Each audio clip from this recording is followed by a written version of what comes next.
Hola amigos. Hoy se ha producido un hecho, que definitivamente, le dará un empujón, que hará que toda la vieja geoestrategia mundial y la vieja supremacía de la OTAN, saltarán por los aires, y pasarán a mejor vida. Hoy todos los políticos del mundo que ya están hartos del colonialismo occidental, aplicarán la política esa de: si no hago lo que veo, me meo. ¿Y qué ven? ¿Que les invite a hacer lo mismo? Pues que la OTAN está vendiendo a Ucrania todas las armas y mercenarios que tienen en su arsenal para intentar derrotar a Rusia. Y ha sido contestada por Putin ahí donde más les duele. Ha dicho que Rusia está dispuesta a ofrecer a sus aliados las armas más modernas de su arsenal. Los colonialistas ya saben lo que esto significa, sino que se lo pregunten a los europeos que tenían colonizada Malí, que en cuanto el gobierno de Malí pidió la ayuda rusa, y llegaron aviones cargados de armamento y de PCM de Wagner, los europeos salieron por patas, la primera Francia. Esto significa que lo mismo que la OTAN está constantemente intentando desestabilizar las fronteras de Rusia y China, prometiendo armamento y entrenamiento. Y cuyo último ejemplo ha sido Tayikistán, donde Estados Unidos está realizando maniobras conjuntas. Ahora Rusia hará lo propio con países que quieran defenderse de la influencia de la OTAN. El presidente ruso, Vladimir Putin, afirmó este lunes en la ceremonia de apertura del Salón de Defensa Army 2022, que Rusia está dispuesta a ofrecer a sus aliados las armas más modernas. El mandatario ruso señaló que su país cuenta con muchos socios en diferentes continentes que no obedecen a Occidente. Asimismo, el mandatario destacó que las armas rusas están años y décadas por delante de sus análogas extranjeras, siendo muy superiores en sus características tácticas y técnicas.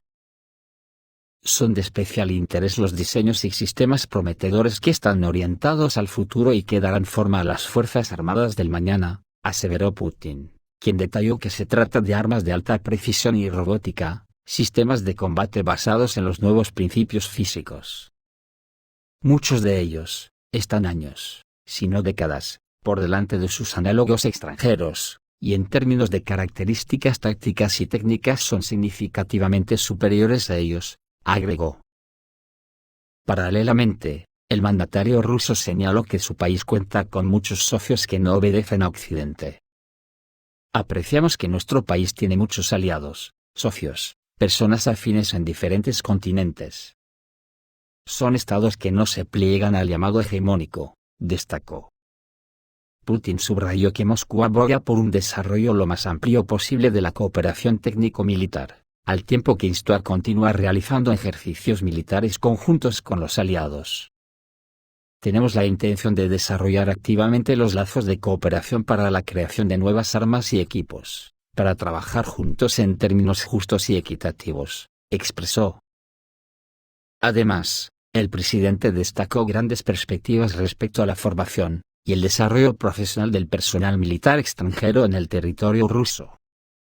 Miles de profesionales militares de todo el mundo están orgullosos de que las escuelas y academias militares de nuestro país sean su alma mater, dijo.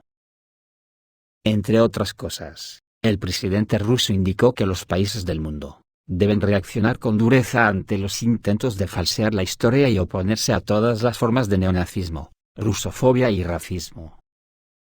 No hay que olvidar las lecciones de la terrible tragedia a la que el nazismo condujo a la humanidad en el siglo XX, aseveró. La exposición Army 2022 tendrá lugar del 15 al 21 de agosto. En el evento participarán delegaciones militares de 72 países. En el marco del foro se celebrarán 289 actos en diversos lugares, como las instalaciones del Parque Patriot, el campo de entrenamiento de Alavino, el aeródromo de Kubinka, así como en todos los distritos militares de Rusia. Pues parece que ya hay alguien en la cola para que Putin lleve a la práctica lo que ha dicho hoy, porque la India está cerca de comprar nada más y nada menos que cisnes blancos, los bombarderos estratégicos Tu-160M de Rusia.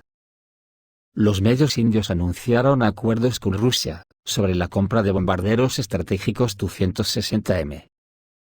El cisne blanco tiene varios récords mundiales, como el haber volado 1000 kilómetros con 30 toneladas de carga útil a una velocidad promedio de 1720 km/h, y 2000 kilómetros con 275 toneladas de peso a una velocidad media de 1700 km/h, a 15.250 metros de altura. Los rusos lo llaman cisne blanco por su color y suavidad de líneas. Tiene potencial para ser usado hasta el año 2040. Los recursos de información indios informan negociaciones exitosas con la parte rusa con respecto a la entrega anticipada de bombarderos estratégicos Tu-160M. Según fuentes indias, las negociaciones entre Rusia y la India se encuentran en la etapa final, lo que supuestamente significa que India pronto tendrá su propio bombardero estratégico. La información sobre esta cuenta es proporcionada por el recurso indio Security Wise. La Fuerza Aérea India parece estar alcanzando un pico estratégico, y pronto podría adquirir una versión mejorada y modernizada del Tu-160 Black, llamada Wheaty-Swan. Este acuerdo, después del S-400, y la asistencia en tecnología de armas hipersónicas, confirma el estatus de Rusia como el único proveedor de tecnología militar de primer nivel a la India. Como nota adicional, el ex Air Marshal Arupa Raa también indicó que pronto podría aparecer una variante de arma hipersónica con una ojiva nuclear. Sin duda, estas armas serán colocadas en el compartimiento de armas del Cisne Blanco, dice en el comunicado la edición de Security Wise. Se sabe que en un futuro cercano la India puede estar armada con el misil hipersónico BrahMos 2. Sin embargo, por el momento no hay confirmación oficial de Moscú sobre el hecho de que las negociaciones sobre el suministro de bombarderos Tu-160 para las necesidades de la Fuerza Aérea de la India se llevaron a cabo en absoluto, aunque esto se discutió anteriormente, mencionado por publicaciones indias de buena reputación. Por contra y por aquello de que Rusia responde a cada acción con una reacción, hoy Rusia revocó licencias para reparar helicópteros Mi, de la República Checa y Bulgaria por ayudar a Kiev. Se revocaron las licencias para los helicópteros Mi, de las empresas de reparación checas y búlgaras para la cooperación con Ucrania, dijo Dmitry Sugaev, jefe del Servicio Federal para la Cooperación Técnico-Militar de Rusia. A todos los estados que han anunciado la transferencia de productos militares nacionales al régimen de Kiev, se les han enviado notas oficiales sobre la inadmisibilidad de tales acciones. Varias empresas ubicadas en Bulgaria y la República Checa han revocado las licencias por el derecho a reparar helicópteros tipo Mi. Y explicó que se ha suspendido el suministro de repuestos y componentes para aeronaves y otros equipos ubicados en países hostiles. Esto es todo amigos, reciban un saludo.